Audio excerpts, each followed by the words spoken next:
Hello, this is Dave, Travels in Time. How is everybody? So today I wanted to do a Star Wars review of the original trilogy. So I rewatched A New Hope recently, and I enjoyed that one. And this was obviously before Lucas had wanted to had changed the whole idea of because basically Vader and Anakin, I think at this point were supposed to be two totally different people, right? So it wasn't two Empire Strikes Back, I believe, was when he figured, okay, Vader is Anakin. And I enjoyed it. It was fun, the banter with C-3PO and R2D2, and kind of how they were interacting. C-3PO hitting poor R2D2. Oh my gosh, he's such a grump in that one. And that's how we get introduced to Luke Skywalker, because they escape to Tatooine, and of course Darth Vader captures Leia, which is funny because it's gonna be his daughter, but of course that isn't introduced or hinted at till the end of Empire about that. So it's interesting how he would add the ideas of like the how these characters are related later. Basically he was just thinking of it as he was jotting along, I guess. But I enjoyed it. The Mos Eisley stuff was always good. I always enjoyed those scenes. And of course, these are the special edition versions. These aren't the original made ones. These aren't like the unaltered ones. I was basically, the age of when the special editions just got released. I think I was 6 when the special editions came out. I remember seeing them out in theaters. I went to them as a kid. So I actually, obviously wasn't part of the time that was, part of the ones that were, came out when the original unaltered ones came out.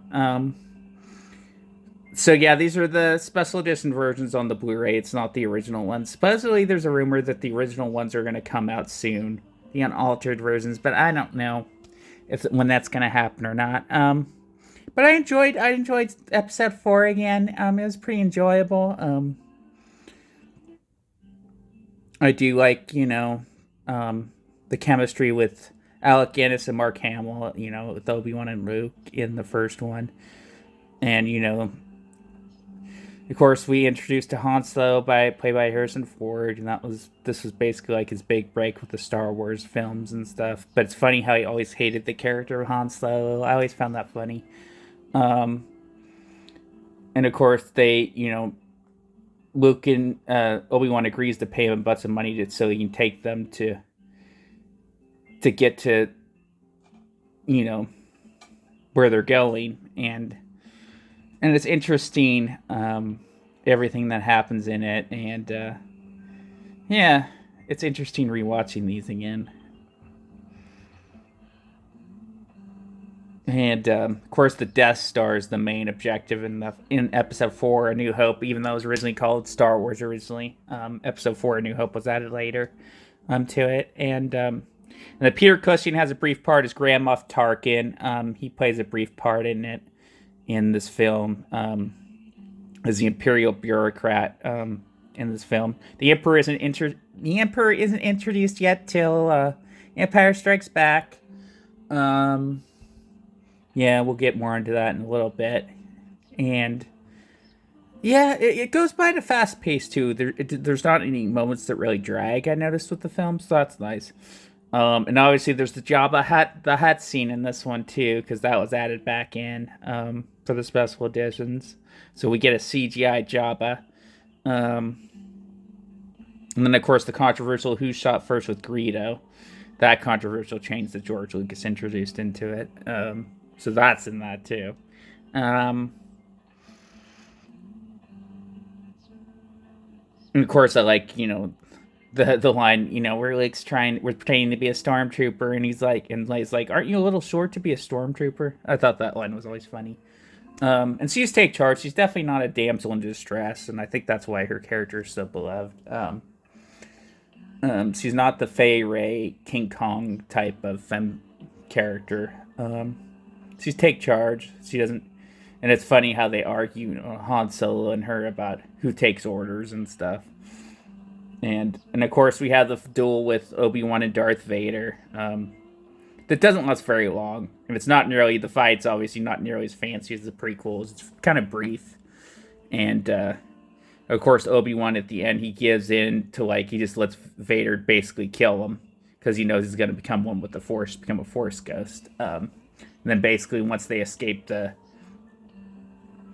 Death Star, they go to Yavin 4, and then obviously Luke becomes, part of Rogue Squadron and the X-Wings, and of course we have the great scenes where, Obi-Wan's, talking to him as he's helping him guide him so he can, destroy the Death Star.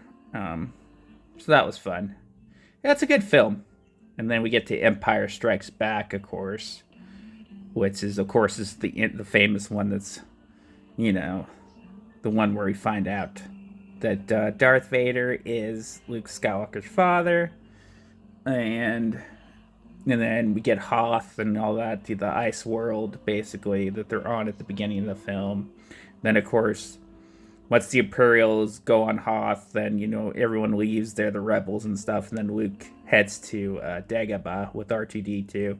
And then the Millennium Falcon with Han Solo, C-3PO, Chewbacca, and all of them. They're somewhere else, Then they get in an asteroid field and stuff. And then there's this, like, creature that they deal with. Then they go to Cloud City. Then we meet Lando Calrissian and all that stuff. And it's fun seeing Yoda this was Yoda's first appearance, obviously. And he teaches Luke and stuff, and then he has to fight, like, this image of Vader in a cave, basically. That was kind of intense. And then it's like turns out to be Luke's face when he in the mask. That was crazy. That was pretty crazy. I was like, what the heck is this? Oh my goodness. Yeah, I was rewatching that. That was interesting. And the special discs, they don't really add too much to the George Lucas didn't really change anything too much. The only thing he rechanged was the Emperor's, I guess it was that weird chimp lady thing in the original, which was always weird to me because I resaw the original, I guess. Oh, what was it? I think the library had, like, a copy of it a few years back, and I watched the original, and it was so weird with the Emperor like that. I was just like, yeah. Oh, and it wasn't the special editions too. That's right, because I remember it wasn't the Emperor from Return of the Jedi. It was that weird chimp lady one. When I was 6, when I saw the special editions, they hadn't changed the Emperor yet at that point.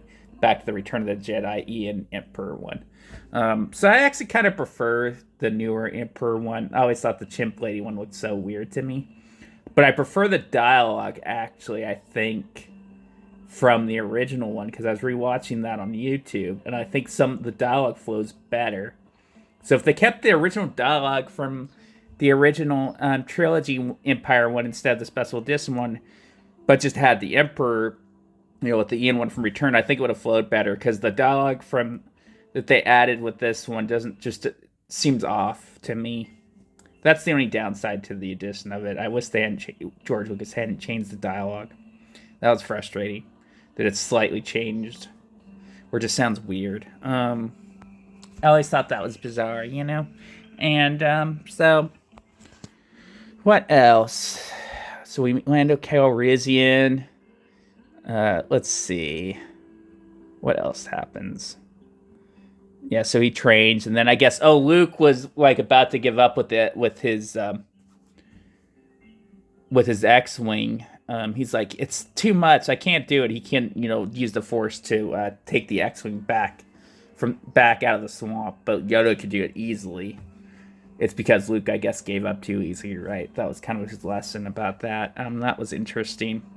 And then I'll do the first couple of these films, and then I'll do another review for Return of the Jedi. I think I'll just do, because it's already 9 minutes, my goodness, in this review. Oh my goodness. And then the next review, I'll just review them all and give ratings for all of them. But this is just my overview of them right now. So, actually, since it's 9 minutes, I don't use too much of my phone data. I'll just end it right here. I'll finish Empire with the next video. And then for Return of the Jedi, after Return of the Jedi, I talk about the synopsis of that. I'll give my ratings for all 3 of these original trilogy films. Okay? Sound good? Okay, guys. And if you like what you see, subscribe to the channel if you like the videos I make. Take care. Have a good one. Peace. Bye for now.